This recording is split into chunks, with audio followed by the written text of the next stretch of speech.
নমস্কার, আমি গল্প পাঠে মৌ। আজকে পাঠ করছি শ্রী বিভূতিভূষণ বন্দ্যোপাধ্যায়ের চাঁদের পাহাড় উপন্যাসটি। গল্প পাঠ যদি আপনাদের ভালো লেগে থাকে তাহলে অবশ্যই চ্যানেলটিকে লাইক, শেয়ার ও সাবস্ক্রাইব করে পাশে থাকবেন এবং আপনাদের মূল্যবান মতামত অবশ্যই কমেন্টের মাধ্যমে জানাবেন। সল্সবেরি কতদিনের স্বপ্ন, আজ সে সত্যিই বড় একটা ইউরোপীয় ধরনের শহরের ফুটপাথে দাঁড়িয়ে। বড় বড় বাড়ি, ব্যাংক, হোটেল, দোকান, পিচঢালা চওড়া রাস্তা, একপাশ দিয়ে ইলেকট্রিক ট্রাম চলছে, জুলু রিক্সাওয়ালা রিক্সা টানছে, কাগজওয়ালা কাগজ বিক্রি করছে। সবই যেন নতুন, যেন এসব দৃশ্য জীবনে কখনোই সে দেখেনি।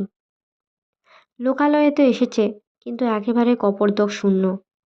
এক পেয়ালা চা খাবার পয়সাও তার নেই। কাছে একটা ভারতীয় দোকান দেখে তার বড় আনন্দ হলো। কতদিন যেন দেখেনি স্বদেশবাসীর মুখ। দোকানদার মেমন মুসলমান, সাবান ও গন্ধদ্রব্যের পাইকারি বিক্রেতা। খুব বড় দোকান। শঙ্করকে দেখেই সে বুঝলে এ দুস্থ ও বিপদগ্রস্ত। নিজের 2 টাকা সাহায্য করলেও ও একজন বড় ভারতীয় সদাগরের সঙ্গে দেখা করতে বলে দিল। টাকা দুটি পকেটে নিয়ে শঙ্কর আবার পথে এসে দাঁড়ালো। আসবার সময় বলে এলো, আসিম, ধন্যবাদ টাকা দুটির জন্যে।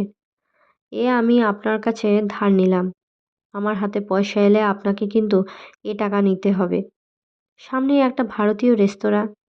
সে ভালো কিছু খাবার লোক সংবরণ করতে পারলে না। কতদিন সভ্য খাদ্য মুখে দেয়নি। সেখানে ঢুকে 1 টাকার পুরি, কচুরি, হালুয়া, মাংসের চপ, কেক পেট ভরে খেলে। সেই সঙ্গে 2-3 পেয়ালা কফি। চায়ের টেবিলে একখানা পুরনো খবরের কাগজের দিকে তার নজর পড়ল। তাতে এক জায়গায় হেডলাইনে বড় বড় অক্ষরে লেখা আছে, ন্যাশনাল পার্ক জরিপ দলের বিচিত্র অভিজ্ঞতা।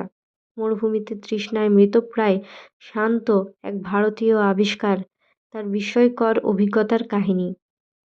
শঙ্কর দেখলে তার একটা ফটো ছাপা হয়েছে কাগজে। তার মুখে সম্পূর্ণ কাল্পনিক একটা গল্পও দেওয়া হয়েছে। এরকম গল্প সে কারোর কাছে করেনি। খবরের কাগজখানার নাম সল্সবেরি ডেলি ক্রনিকল। সে খবরের কাগজের অফিসে গিয়ে নিজের পরিচয় দিলে তার চারপাশে ভিড় জমে গেল।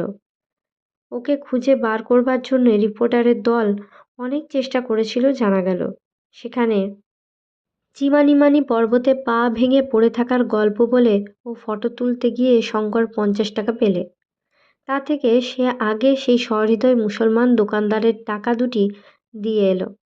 আগ্নেয়গিরিটা সম্বন্ধে সে কাগজে একটা প্রবন্ধ লিখলে। তাতে আগ্নেয়গিরিটার নামকরণ করলে মাউন্ট আলভারেজ। তবে মধ্য আফ্রিকার অরণ্যে লুকানো এত বড় একটা আস্ত জীবন্ত আগ্নেয়গিরির এই গল্প কেউ বিশ্বাস করলে, কেউ করলে না। অবশ্যই রত্নের গুহার বাষ্পও সে কাউকে জানতে দেয়নি। দিলে দলে দলে লোক ছুটবে ওর সন্ধানে। তারপরে একটা বইয়ের দোকানে গিয়ে একরাশ ইংরাজি বই ও মাসিক পত্রিকা কিনলে। বই পড়েনি কতকাল। সন্ধ্যায় একটা সিনেমায় ছবি দেখলে। কতকাল পরে রাত্রে হোটেলের ভালো বিছানায় ইলেকট্রিক আলোর তলায় শুয়ে বই পড়তে পড়তে সে মাঝে মাঝে জানলা দিয়ে নিচে প্রিন্স আলবার্ট ভিক্টর স্ট্রিটের দিকে চেয়ে চেয়ে দেখছিল।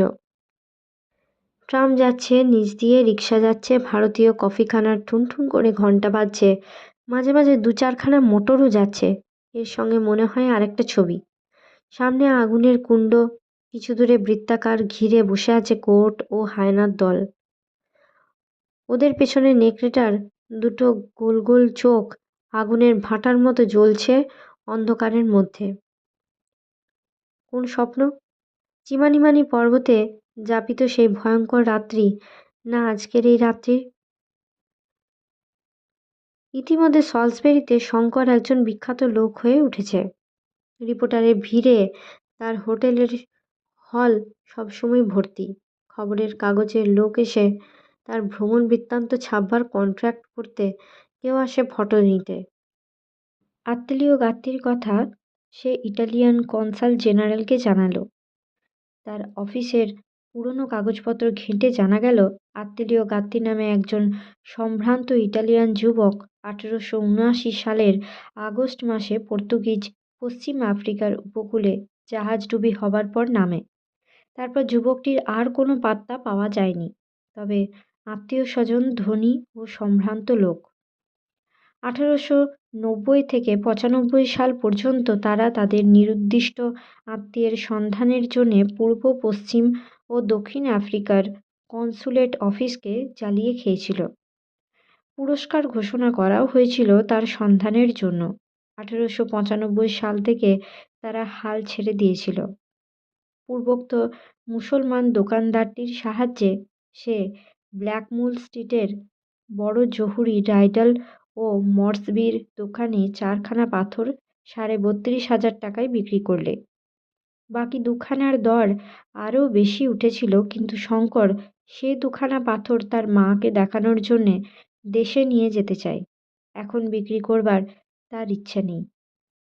নীল সমুদ্র।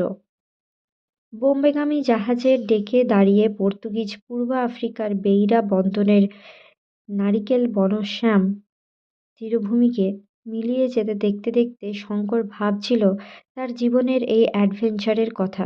এই তো জীবন, এইভাবেই তো জীবনকে ভোগ করতে চেয়েছিল সে। মানুষের আয়ু মানুষের জীবনের ভুল মাপকাঠি। 10 বছরের জীবন উপভোগ করেছে সে এই 1.5 বছরে। আজ সে শুধু একজন ভবঘুরে পথিক নয়, একটা জীবন্ত আগ্নেয়গিরির সহ আবিষ্কারক। মাউন্ট আলভারেজকে সে জগতে প্রসিদ্ধ করবে। দূরে ভারত মহাসমুদ্রের পাড়ে জননী জন্মভূমি পুণ্যভূমি ভারতবর্ষের জন্য এখন মন তার চঞ্চল হয়ে উঠেছে। তার মন উৎসুক হয়ে আছে কবে দূর থেকে বোম্বাইয়ের রাজাবাই টাওয়ারের উঁচু চূড়ো মাতৃভূমির উপকূলের সান্নিধ্য ঘোষণা করবে। তারপর বাউল কীর্তন গান মুখরিত বাংলাদেশের প্রান্তে তাদের শ্যামল গ্রামটি সামনে আসছে। বসন্তকাল পল্লীপথে যখন একদিন সজনে ফুলের দল পথ বিছিয়ে পড়ে থাকবে, বউ কথা কও ডাকবে ওদের বকুল গাছটায়, নদীর ঘাটে লাগবে গিয়ে ওর ডিঙি। বিদায় আলভারেজ বন্ধু।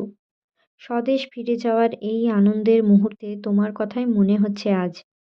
তুমি সেই দলের মানুষ, সারা আকাশ যাদের ঘরের ছাদ, সারা পৃথিবী যাদের পায়ে চলার পথ।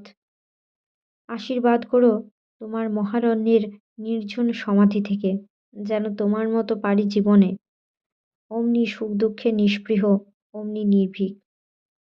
বিদায় বন্ধু আত্মীয় গাত্রী। অনেক জন্মের বন্ধু ছিলে তুমি। তোমরা সবাই মিলে শিখিয়েছ চীন দেশের সেই প্রাচীন ছড়াটি কত সত্য। ছাদের আলসের চৌরস একখানা টালি হয়ে অনড় অবস্থায় সুখে স্বচ্ছন্দে থাকার চেয়ে স্ফটিক পাথর হয়ে ভেঙে যাওয়া অনেক ভালো, অনেক ভালো, অনেক ভালো। আবার তাকে আফ্রিকায় ফিরতে হবে। এখন জন্মভূমির টান বড় টান। এখন জন্মভূমির কোলে সে কিছুদিন কাটাবে। তারপর দেখবে সে কোম্পানি গঠন করবার চেষ্টা করবে। আবার সুদূর রিক্টার্সফেল্ড পর্বতে ফিরবে রত্নখনির অনুসন্ধানে। খুঁজে সে বার করবেই। পরিশিষ্ট।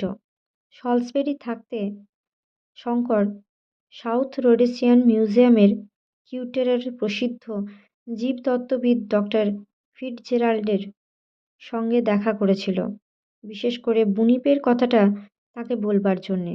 দেশে ফিরে আসার কিছুদিন পরে ডক্টর ফিটজেরাল্ডের কাছ থেকে নিম্নলিখিত পত্রখানা সে পায়। The South Rhodesian Museum, Salisbury, Rhodesia, South Africa, January 12, 1911. Dear Mr. Chaudhuri, I am writing this letter to fulfill my promise to you to let you know what I thought about your report of a strange there-toad monster in the wild of the Richtersveld Mountains. On looking up my files, I find other similar accounts by explorers who had been to the region before you, especially by Sir Robert McLeish, the famous naturalist, whose report has not yet been published, owing to his sudden and untimely death last year. On thinking the matter over, I am inclined to believe that The monster you saw was nothing more than a species of anthropoid ape closely related to the gorilla but much bigger in size and more savage than the specimens found in the Ruwenzori and Virunga mountains. This specimen is becoming rarer and rarer every day, and such numbers as do exist are not easily to be got at on account of their size and the habit of hiding themselves in the depth of the high altitude rainforest of the Richtersfeld. It is only the very fortunate traveler who gets glimpses of them, and I should think that in meeting them he runs risk proportionate to his good luck. Congratulating you on both your luck and pluck. I remain yours sincerely, J.G. Fitzgerald। শেষ হলো চাঁদের পাহাড়। আজকের মতো গল্প এটুকুই। নিয়ে আসবো আবার কোনো গল্প বা উপন্যাস পরবর্তী কোনো ভিডিওতে। সকলে ভালো থাকবেন, সুস্থ থাকবেন এবং পাশে থাকবেন। নমস্কার।